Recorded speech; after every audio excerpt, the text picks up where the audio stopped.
So the film is about two men, really, who claim authorship over the same song, and it's a sort of like a kind of a cautionary sort of moral little tale about these two characters who are caught in the music industry at two very different sort of points in their career, fighting for the same thing, the same kind of idea, which is who is the real talent behind this one song that they both think they've written, they both claim they've written, and one of them sort of excludes the other from credit and remuneration, and that guy comes to get the other guy. So it's sort of like a little cautionary tale set in the music industry, but it's fun. It's a dramedy, I guess.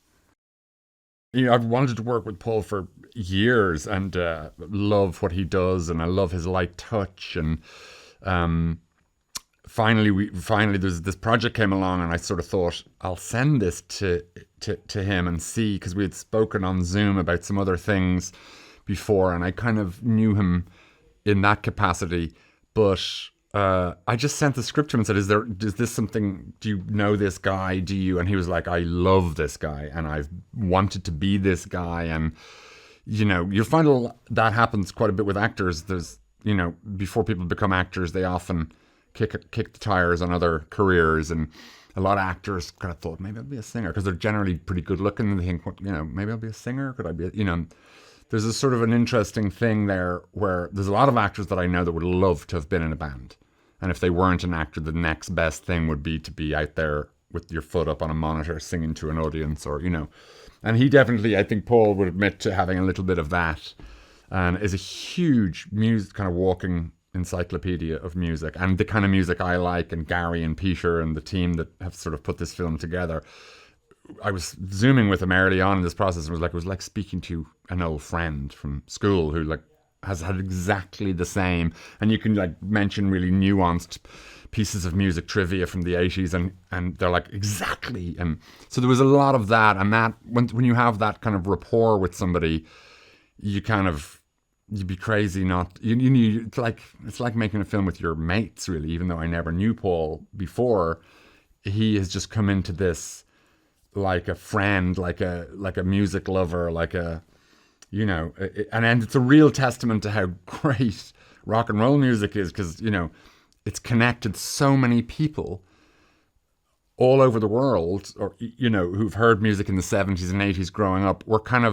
We don't know each other, but we know that about each other. We know that we really like that Steely Dan record, or that Hall & Oates song, or the way that Daryl Hall sings that one thing. You suddenly have this in common with other guys and girls that you never met, and you never would have met, but for that kind of piece of music brought you together. And this film kind of feels like that, like everybody who, from the producers to, you know, myself and Peter, who wrote the movie and who's in it, to tons of the cast members, it's like we're all sort of love the same music. We're all kind of from the same vintage, and Paul fits right in there into that. It's been a blast so far with him. Yeah, I mean, we're super lucky to get Nick Jonas involved in the movie. He really comes from this world. I was in a band for like 3 minutes when I was a kid. Paul is into his movie. Peter, the co-writer, is into music and was in bands when he was a kid. But Jonas has lived this. I mean, he's done this every hour of every day for years and years and years, into decades. So to have somebody in that entourage, or that group of people who like, you know, has had so many of the experiences that our characters that we've been writing about have had, he really brings a sort of an authentic sort of proof of concept to this film in a way. Do you know what I mean? He's the real deal. He's been there. He's been through these stories, but he's also sort of, he's evolving as an artist and as a celebrity and as somebody out there. He's changing and evolving as he lives this experience.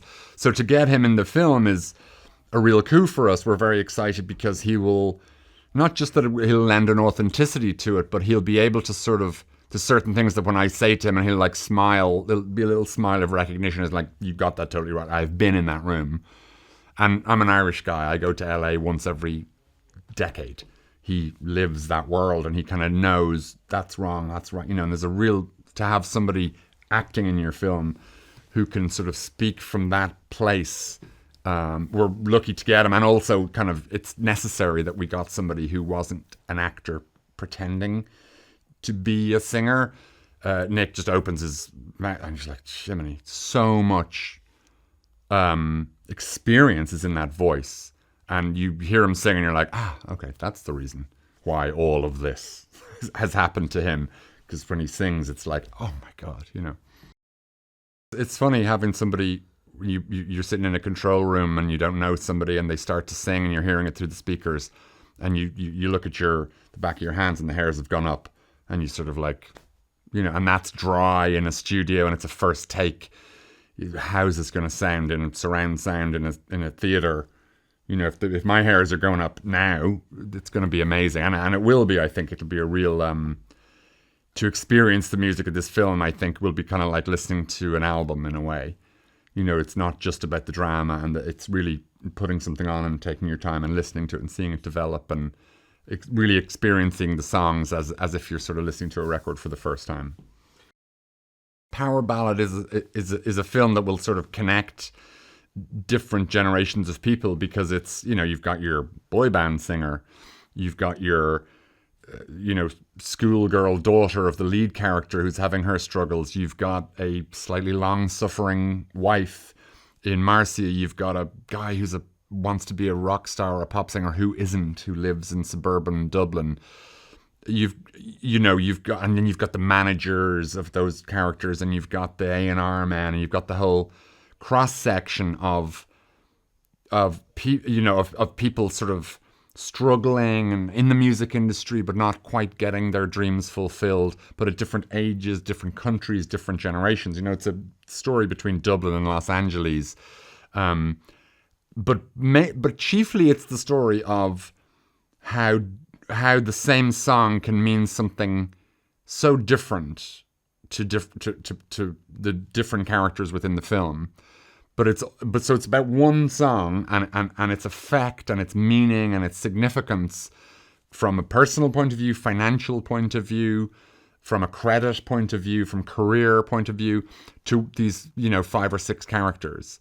And that's what happens, when you write a song, you put a song out into the world and then you record it and you release it. The implications of that song, which began like in a bedroom with a guitar or an out-of-tune piano, and it began in such a pure way, if it's done right, launches into the world, and it's like a classic paint, it's like a vintage painting now or something. It's like it's worth all this money, and you can have a murder story about a painting, you can have this or that, and that's the implication of releasing art into the world, is that it's not just, it moves out of that very, very pure place of creativity into this myriad place of, finance and cultural meaning and money and business and all of that. And that's a fascinating sort of story. So I think there's a ton of different themes that will appeal to sort of like a really, a large audience. It seems like all of the nice things that have happened, there was a soundtrack to it. And I don't know which was influencing which. Maybe it's a false memory, but as far as I can remember, all of the nice points of my life where I made a good decision, there was music pushed me over the edge, whether it was in a car or in a bar or in a house or in a house in the 1980s with friends, when we were kids, or my brother or family. It seems like music was there and it tipped me over the edge in the right direction. And I guess those feelings and those moments are so profound, and you don't get them again, because you don't get to listen to Bill Withers for the first time again. That's a once-off experience. And you get all this stuff online of people listening to stuff for the first time, but it's not the same as you hearing. We were just listening to I Wish by Stevie Wonder, and we were all thinking, imagine you listening to this for the first time. And you can't, because I was 8 when I first listened to that song, or whatever, or heard it.